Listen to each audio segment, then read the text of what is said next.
धीरेन जी, आपने 8 बजे एक बड़ा सवाल जो है खड़ा किया है अपने प्रोग्राम में। ममता बनर्जी ने जो कहा है अमित शाह के बारे में, और अभी कुछ ही देर पहले भाऊ यही बात कर रहे थे कि मोदी जी ने जो डोमेस्टिक प्रॉब्लम्स हैं या जो घर को संभालने की जिम्मेदारी है, वो एक्चुअल में अमित शाह को सौंप दी है, राजनाथ सिंह को सौंप दी है।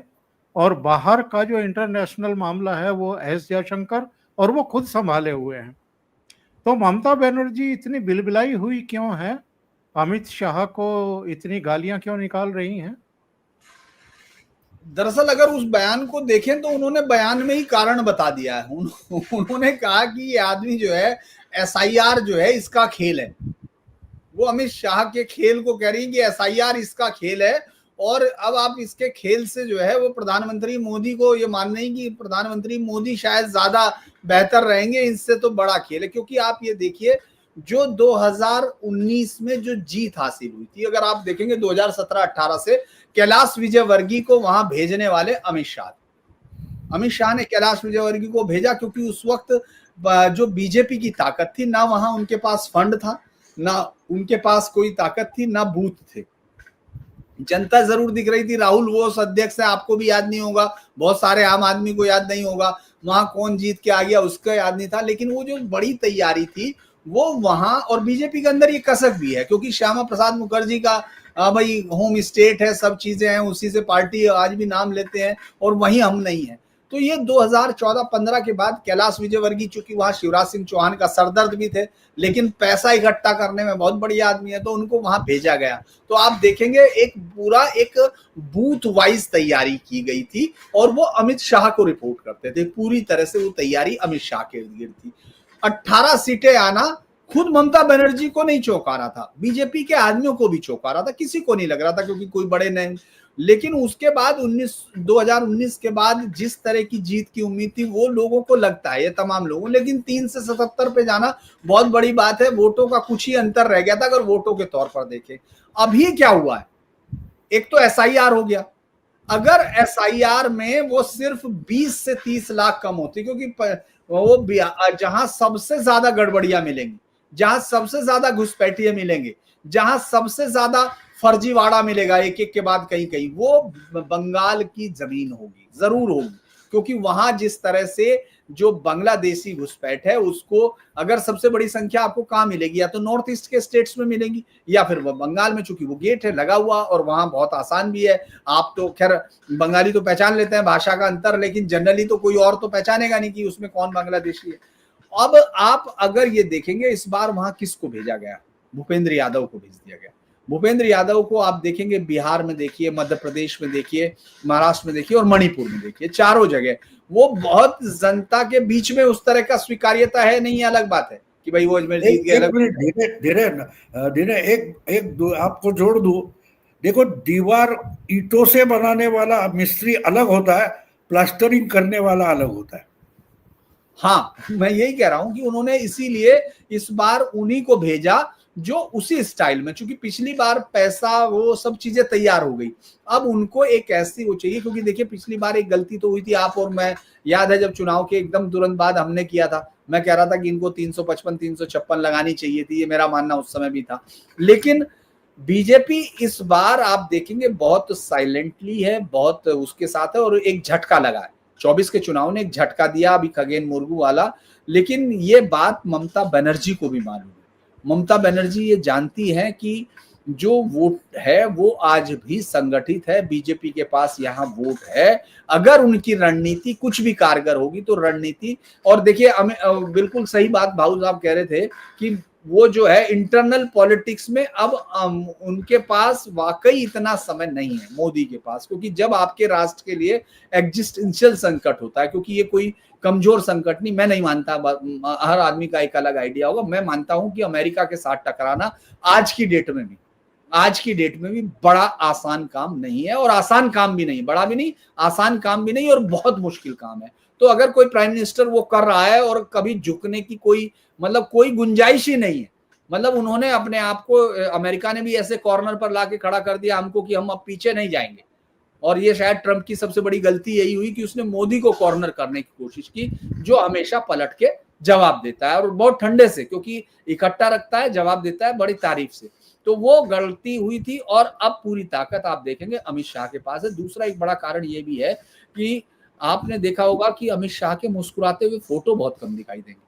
अमित शाह किसी तरह के, और मैं चूंकि आज मेरे कम से कम उनके साथ 3-4 तो हम लोगों के इंटरव्यू हैं, टीटी है, और कम से कम एमएचए में जितनी बार वो हम पत्रकारों से मिले उस समय का मैं पर्सनल बता सकता हूं, मैं तो मेरा पर्सनल होर्स माउथ है।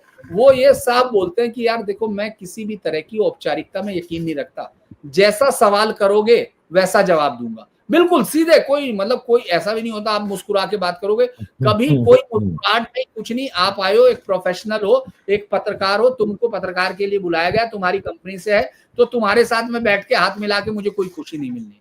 इतनी क्लैरिटी, इस तरह से बोल देना, तो ये बात राजनीतिकों को हजम नहीं होती। आप ये देखिए, अभिषेक बनर्जी हो, कल्याण बनर्जी हो, या तमाम लोग जिनके यहाँ छापे, महुआ, किसी को छोड़ा नहीं गया, किसी को छोड़ने की कोशिश नहीं की गई। जो और वो कितने, ये देखिए ये क्या है, पार्टी को जीत के लिए है, लचक जिसको कहते हैं। लचक इसके अंदर होती है, क्या है कि पवन सिंह से आपने देखा ले लिया, खुद मिला पवन सिंह, जिसने पूरा काराकाट, पूरी की पूरी आरआर, उसकी पूरी रणनीति गड़बड़ कर दी बीजेपी की, वो आदमी को ले लिया। जबकि उसके ऊपर किस किस तरह के आरोप है, वही फोटो अभी भी थे, भाई अभी भी पत्नी के साथ है, लेकिन वो जानते हैं कि मुझे सिर्फ जीत चाहिए, उसके लिए साधन और साध्य क्या होंगे वो मुझे मतलब नहीं, मेरा साध्य जीत है, साधन आप इकट्ठे कीजिए। ये बात शायद मोदी उस तरह नहीं करते। और देखिए अब अगली लड़ाई में भी सबको मालूम है कि मोदी जी तो जितनी उनकी मतलब फिर भी कुछ करते हैं कि आपने देखा होगा वो ट्वीट कर देते हैं, वरना आपको याद होगा एक भाषण मुझे याद है, वो एक सवाल पत्रकार ने किया था कि आप उनको, सोनिया जी को या उसको कोई बधाई संदेश याद है आपको? उन्होंने कहा था कि नहीं मुझे कुछ जरूरत नहीं पड़ती क्योंकि मैं अंदर से नहीं हूं, मैं इस तरह की बात नहीं भेजता। तो उसने कहा कि पीएम तो भेजते हैं, उसने कहा कि वो भेजते होंगे। आपने देखा होगा किसी भी पत्रकार को, तो इसीलिए जो डर है वो किसी भी चीज में जीत लक्ष्य है, उनके लिए हार वार का नहीं मतलब नहीं है। वो कहते हैं कि हार मेरी रणनीति में नहीं है, मैं हारता हूं तो हार गया, लेकिन मैं हार को प्लान में नहीं रखता हूं। तो ये बात विपक्षियों को बहुत खबर होती है, और मुझे पता है कि ममता बनर्जी, मैं ये जानता हूं कि ममता बनर्जी को ये मालूम है कि अगर यहां से हटते हैं अभी नहीं, तो उनके लिए बहुत सारी लाइनें खुली हुई हैं। देखिए वो पेंटिंग्स हो या बहुत सारे मामले जो अभी लोगों ने उठाए नहीं है, लेकिन वो सब है। जिसके पास इंटरनल सिक्योरिटी है उससे ज्यादा तो इंफॉर्मेशन किसी के पास होती नहीं है। तो इसीलिए मुझे आज भी लगता है कि अमित शाह से डरना तमाम लोगों का। अमित शाह को देखें आप, एक साथ सोचिए कि सदन में कभी उनकी भाव भंगिमा आपने देखी है क्या? वो तभी हंसते हैं जब विपक्ष कोई गलती करता है, वरना वो कभी किसी भी, आप देखेंगे। और जो भाषण है, मैं आज भी कहता हूं 2019 का वो भाषण लिखा जाएगा हिस्ट्री में, जो बेस्ट भाषण होंगे उसमें किसी तरह की कोई वो नहीं, एक पॉलिटिकल रूथलेसनेस है उनका जो विपक्ष को बहुत डराती है, क्योंकि वो गलती नहीं करते। मैं मतलब गलती मैं समझ के अगर हो गई तो हो गई, लेकिन वो गलती करते नहीं है और चाल में किसी के लिए दया नहीं दिखाते। और विपक्ष को जो पहले, मुझे लगता है कि भारतीय राजनीति में ये चेंज बहुत बड़ा चेंज है, वरना हम लोगों ने देखा था कि तमाम नेता एक दूसरे को गाली भी दिया करते थे, उनके समर्थक एक दूसरे पे फायरिंग करने में लगे रहते थे, और एक दूसरे के पारिवारिक फंक्शनों में आप मुस्कुराते हुए देखते थे। ये बीजेपी के आने के बाद हुआ इस देश में, और मुझे लगता है ये अच्छा हुआ, क्योंकि हम तो ये मानते हैं ठगों के बीच झगड़ा हो तो गांव सुकून से सोता है। ये जो झूठ थी, जो झूठ में एक दूसरे के साथ होते थे वो, और इसके पीछे अमित शाह है। अमित शाह जैसा पॉलिटिशियन जो कहता है जब मेरी वैचारिकता दोस्ती नहीं है तो वैसी दोस्ती का मतलब नहीं।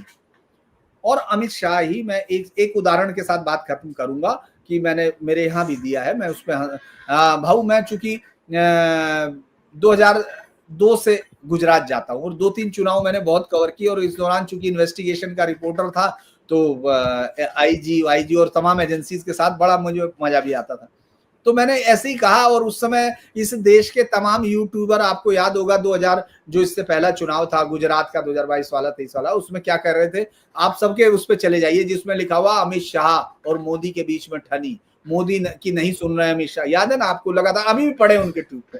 तो मैंने ऐसे ही एक अधिकारी से, जो उस जमाने का है जब इनको तड़ी पार जाना पड़ा था, जो कहा जाता है, ठीक है साहब, तो मैं ऐसे ही बात करने लगा, नाम तो नहीं ले सकते क्योंकि वो अधिकारी अपने भी दोस्त है, उनके भी।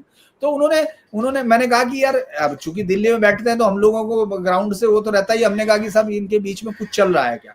तो उसने कहा कि मैं सिर्फ एक बात कहूंगा कि एक मीटिंग में, चूंकि मैं वर्बेटम बता रहा हूं, मैंने अपने यहाँ भी इसलिए बोला है, तो उन्होंने कहा कि मैं एक मीटिंग में अगर मोदी अपनी जो टीम है उसके तमाम लोगों को इकट्ठा करे, देश के जो भी उनके पास है, और वो एक वर्ड बोले कि सामने उठ के दीवार में सर मारना है, तो कहने लगे बाकी सब इसको शायद समझने की कोशिश करेंगे, बिंब है, उपमा दी है, या कोई समझाएंगे अगला शब्द, कहने लगे एक आदमी उठेगा सीधा दीवार में टक्कर मारने लगेगा, दीवार टूटेगी, सर टूटेगा, या पीएम मोदी रोकेंगे, तीसरा कोई काम नहीं होगा, वो अमित शाह है, वो इंसुलेट करते हैं मोदी को। तो ये बात आपको समझने की जरूरत है कि वो हर इस्तेमाल कर सकते हैं, इसीलिए सबको मालूम है कि डरना कहां से है, डरना किससे है।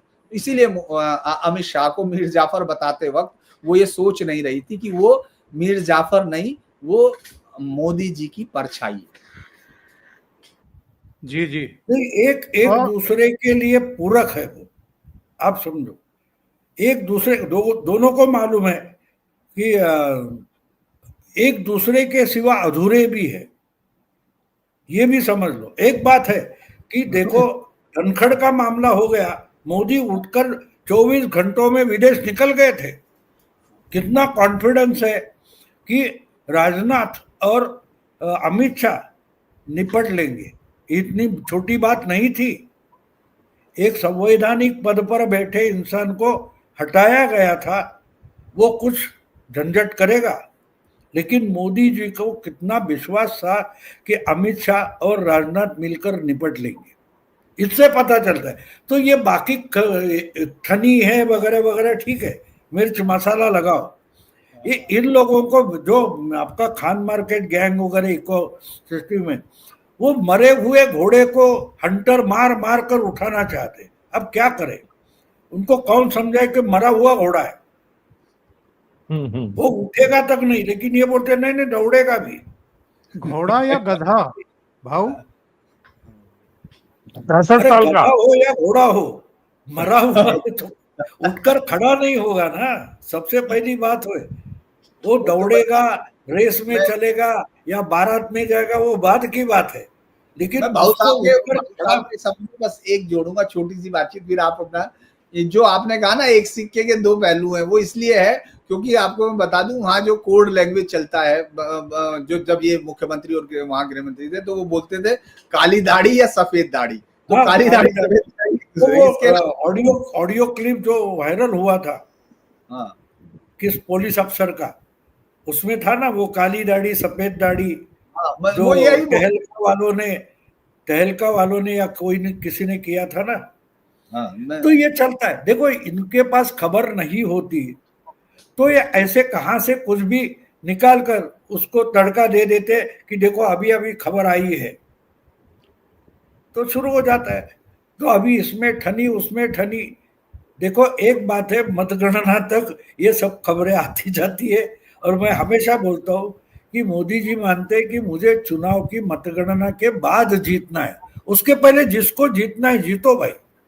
हमारे यहाँ 71 में जब पहली बार शिवसेना चुनाव लड़ रही थी लोकसभा का, तो मनोहर जोशी चुनाव में पहली बार उतरे थे लोकसभा के, और उनके खिलाफ इंदिरा गांधी के कांग्रेस के कैंडिडेट थे प्रोफेसर आर.डी. भंडारे। तो नया नया जो उत्साह ज्यादा होता है ना, तो 3 या 4 दिन पहले मनोहर जोशी का एक पोस्टर लगा कि मनोहर जोशी चुनकर आ गए, बड़े फॉन्ट में था, मनोहर जोशी निवडून आले, और नीचे छोटे अक्षरों में लिखा था ये बातें मतगणना के दिन सुननी है, पढ़नी है, तो शिवसेना को वोट दो। लेकिन वो छोटा था, नजर में क्या आता था, मनोहर जोशी चुनकर आ गए। तो आर.डी. भंडारे ने लास्ट 3 दिन यही प्रचार किया था कि भाई वो तो चुनकर आए, उनको आपके वोट की जरूरत नहीं है, मैंने अभी चुनकर नहीं आया हूं, तो जो उनको वोट देना चाहते वो भी मुझे दे दे, नहीं तो आपका वोट तो फालतू जाएगा। तो ये सब लोग जो, और असलियत में क्या बात है, बेचारी कांग्रेस पार्टी चुनाव में है कहा। चुनाव तो ये आपकी इकोसिस्टम लड़ रही है, कांग्रेस क्या बोलते हैं उसको, लुटियंस गैंग लड़ रही है। कांग्रेस चुनाव में कहा है, कांग्रेस चुनाव में कहा है।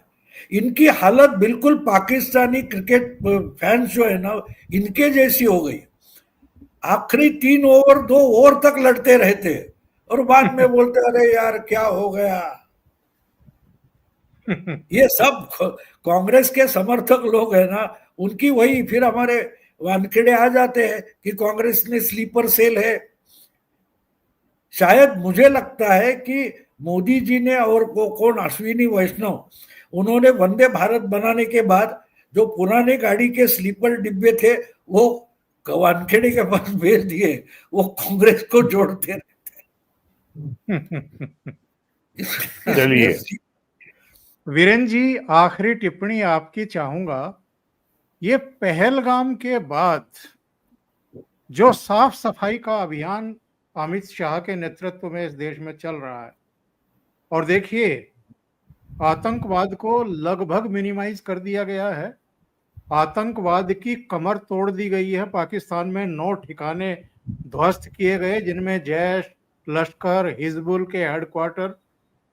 और पाकिस्तान चाहे जो बकवास करे, इसके डिफेंस मिनिस्टर और विदेश मंत्री सबकी पेंटें गीली हुई पड़ी हैं। उनकी समझ में नहीं आ रहा है कि इस स्थिति से हम बचेंगे कैसे, उभरेंगे कैसे। और देश के भीतर भी नक्सलवाद खत्म करने के लिए उन्होंने डेडलाइन तय कर दी है। इसके अलावा जो मतदाता सूची में घुसे हुए थे, वो घुसपैठिए किसी भी तरह के हो सकते हैं, उनकी साफ सफाई का काम चल रहा है, जिसमें ममता बनर्जी बिलबिलाई हुई है, उसको एनआरसी बता रही है, एसआईआर को एनआरसी बता रही हैं। तो अमित शाह का रोल इस समय बहुत निर्णायक होने वाला है।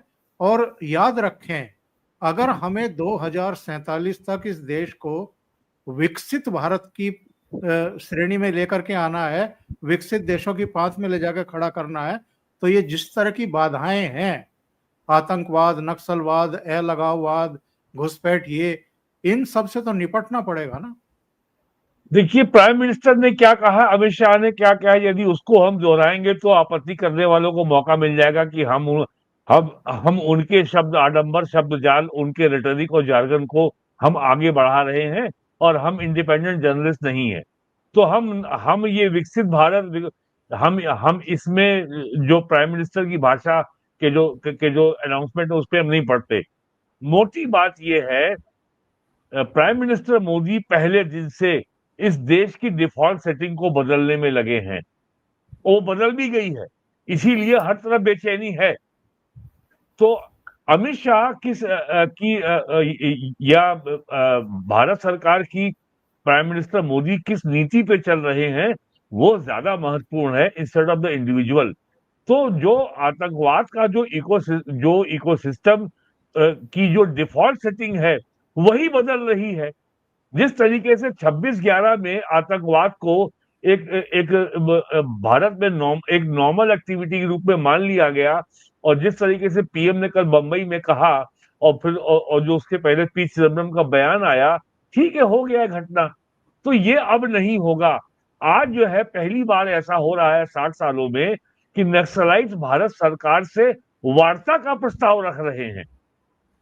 तो अब ये और आतंकवाद को लेकर के डिफॉल्ट सेटिंग को बदलने का सबसे बड़ा जो हथियार सामने आ चुका है 4 महीने पहले, उसका नाम है ऑपरेशन सिंदूर। और अभी chief of the army staff ने कहा है, जनरल उपेंद्र द्विवेदी ने, पाकिस्तान का भूगोल बदल जाएगा।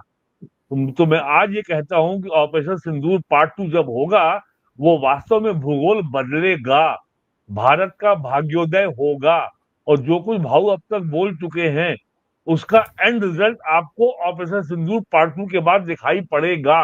दुनिया मान लेगी कि खाली दुनिया ही मल्टीपोलर नहीं है, एशिया भी मल्टीपोलर है, और उसका एक बहुत बड़ा पोल है भारत। और ये भारत के बारे में कहा जाता है ये स्विंग स्टेट है। ये जिसकी तरफ हो जाएगा उसका पलड़ा भारी हो जाएगा। तो अब जो कुछ दुनिया में हो रहा है, और मेरी तो जो मेरा अपना आकलन है, अगर दिसंबर में पुतिन अगर दिल्ली आते हैं, इंडिया आते हैं, और अगर उनके साथ साथ अगर जेलेंस्की भी आ गया, और रूस यूक्रेन का कोई अगर हल निकल आया, अगर सीज फायर हो गया, तो दुनिया में भूकंप आ जाएगा, ट्रंप को मुंह दिखाने की जगह नहीं मिलेगी। तो ये सब जो काम हो रहा है, लोग लोग केवल देखते हैं टीवी पे किसने क्या बयान दिया, लेकिन जो उसकी पृष्ठभूमि है, उसके पीछे जो सोच है, उसके पीछे जो दीर्घकालिक जो उद्देश्य है, जो लॉन्ग टर्म ऑब्जेक्टिव है, इसके ऊपर किसी का ध्यान नहीं जाता, जिसका अभी खुलासा भाऊ ने अपनी बातों में किया कि मुंबई में क्या हो रहा है, क्यों हो रहा है, और ये ब्रिटिश पीएम क्यों आया है, अगला कौन आएगा, उसके बाद कौन आएगा, ये बातें चल रही हैं। और मैंने बहुत लोगों से कहता हूं कि प्राइम मिनिस्टर के भाषण को ध्यान से सुना करो, ना सुन पाओ तो पीआईबी की वेबसाइट में जाके पढ़ लिया करो, उसमें सारी बातें वो कह देते हैं, और फिर तुम कहते हो कि हम चौंक गए। अरे पीएम ने आपको नहीं चौंकाया, आप खुद चौंकने के लिए बैठे थे, क्योंकि आपने पीएम की बात को ध्यान से सुना नहीं। तो ये, और पीएम कितनी बार बोल चुके हैं कि अधिकार तो ठीक है, कर्तव्य भी है, पंचप्रण भी है, इंडिया को डीकोलोनाइज भी करना है, औपनिवेशिक दास्ता से, मानसिकता से मुक्त होना है। ये बात वो इतनी बार कह चुके हैं, लेकिन लोगों की स्मृति में ये बात नहीं है। तो धीमे धीमे सब चीजें सामने आ रही हैं, तो लोगों को परेशानी हो रही है। बहुत बहुत धन्यवाद, और खास तौर से भाऊ आपका धन्यवाद। बहुत शॉर्ट नोटिस पर आप जुड़े और बहुत महत्वपूर्ण सूचनाएं और विचार साझा किए। धीरेन्द्र जी आपका भी, और वीरेंद्र जी आपका भी। जाते जाते एक आपको सबको सूचना दे रहा हूँ कि राहुल गांधी पर हम हमेशा चर्चा करते, इधर गए उधर गए, अरे वापस तो लौटते हैं। मुझे एक बताइए, बिलावल कहाँ गायब हो गया? 3 महीने से नहीं दिखाई दे रहा है, जरा ढूंढ निकालिए।